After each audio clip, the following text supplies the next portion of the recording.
Hi friends, welcome to Vennela sweet home. అందరూ ఎలా ఉన్నారండి? పిల్లలకి ఏదన్నా కమ్మటి స్నాక్ చేసి పెట్టాలి, అది కూడా చాలా ఈజీగా. అంటే ఈ స్నాక్ చేసి పెట్టచ్చండి. దానికి ముందుగా ఒక మిక్సీ జార్ తీసుకొని ఒక పండిన టమాటాలు 2 తీసుకొని ఇలా సన్న కట్ చేసుకొని వేసుకోవాలి. అలాగే కొద్దిగా అల్లం ముక్క పైన చెక్కు తీసేసుకొని ఇలా చిన్న చిన్న ముక్కలు కట్ చేసుకొని వేసుకోవాలి.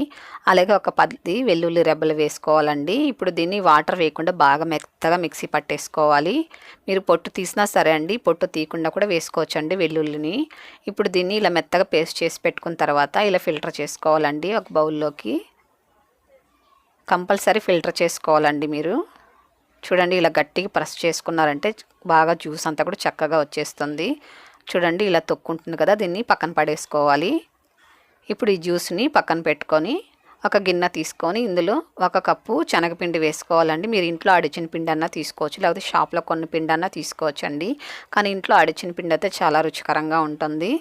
అలాగే బియ్యం పిండి కూడా 1/4 కప్పు తీసుకోవాలండి. మీరు ఇంట్లో ఆడిచిన పిండి అయినా పర్వాలేదు, లేకపోతే షాప్లో కొన్న బియ్యం పిండి అయినా కూడా పర్వాలేదండి. దీనికి తగినంత సాల్ట్ వేసుకోవాలి, అలాగే తగినంత కారం వేసుకోవాలి. అలాగే ఇందులో కొద్దిగా ఇంగు వేసుకోవాలి. శనగపిండితో చేసేటప్పుడు కంపల్సరీ కొద్దిగా ఇంగు వేసారంటే చాలా బాగుంటుందండి. అలాగే గ్యాస్ ప్రాబ్లం కూడా అస్సలు ఉండదు. ఇదంతా కూడా ఒకసారి బాగా కలుపుకోవాలి. ఇప్పుడు ఇందులో టమాటా జ్యూస్ని కొద్దిగా వేసుకుంటూ కలుపుకోవాలి. ఒకేసారి వేయకూడదండి, కొద్దిగా వేసుకుంటూ కలుపుకోవాలి. అలాగే మీకు ఒకవేళ కారం పొడి ఇష్టం లేదు అంటే మీరు టమాటా మిక్సీకి పడతారు కదండి, అప్పుడే పచ్చిమిరపకాయలు కూడా వేసుకొని మిక్సీ పట్టుకొని ఫిల్టర్ చేసేసుకోవచ్చండి. మీకు నచ్చినట్లయితే కారం పొడి వేసుకోవచ్చు, లేకపోతే పచ్చిమిరపకాయలు కూడా మిక్సీ పట్టుకొని కూడా వేసుకోవచ్చు. ఇదంతా కూడా చక్కగా ఇలా కలుపుంచుకోవాలండి. మరి ఎక్కువ లూజ్గా ఉండకూడదు, అలాగని ఎక్కువ టైట్గా ఉండకూడదండి. ఇలాగుంటే సరిపోతుంది. మరి ఎక్కువ లూజ్గా ఉందనుకోండి, ఆయిల్ ఎక్కువ పీల్చుకుంటుందండి. కాబట్టి ఇలా కలుపుంచుకోవాలండి. చపాతీ పిండి కంటే కూడా కాస్త లూజ్గా ఉండాలి. ఇప్పుడు దీనికి కాస్త ఆయిల్ వేసుకొని ఇదంతా కూడా ఒకసారి కలుపుకోవాలండి.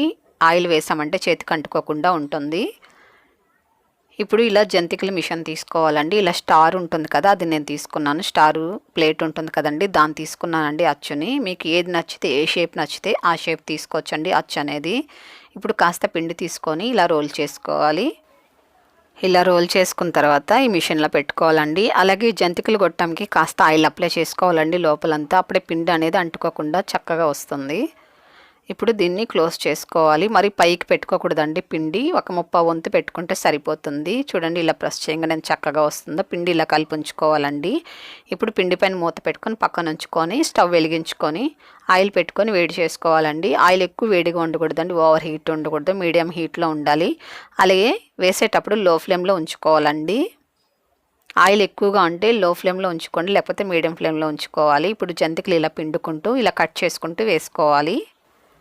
జంతికల్లో కారం పొడి వేస్ట్ చేసామనుకోండి, అప్పుడు ఏం చేయాలంటే మనము ఆయిల్ ఎక్కువ వేడి చేసుకోకూడదండి. ఎక్కువ వేడిగా ఉండేటప్పుడు జంతికలు పిండి వేసుకున్నాం అనుకున్న వేయంగానే మాడిపోతాయండి. కాబట్టి కారం వేసినప్పుడు మీరు ఆయిల్ తక్కువ హీట్లో ఉండేటప్పుడు ఫ్రై చేసుకోవాలి. అదే మీరు పచ్చిమిరపకాయలు పేస్ట్ వేసుకున్నారనుకోండి, మిక్సీ పట్టి ఫిల్టర్ చేసుకున్నాం కదా, అలా పచ్చిమిరపకాయలు కానీ కలిపి వేసుకున్నారంటే మీరు ఆయిల్ ఎక్కువ వేడిగా ఉంటే కూడా ఏం ప్రాబ్లం లేదండి. కారం పొడితో చేసేటప్పుడు మటుకు మీరు ఆయిల్ అనేది వేడి తక్కువగా ఉండేటట్లు చూసుకోవాలి. చూడండి, ఇలా మంచిగా మీడియం ఫ్లేమ్లో ఉంచుకుని ఫ్రై చేసుకోవాలండి.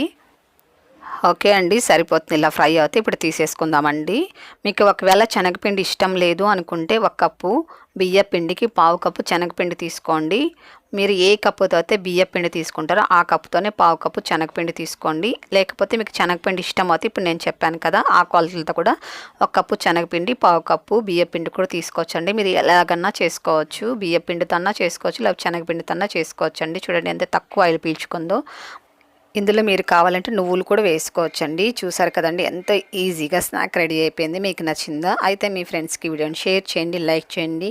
అలాగే తప్పకుండా మన ఛానల్ని సబ్స్క్రైబ్ చేసుకోండి.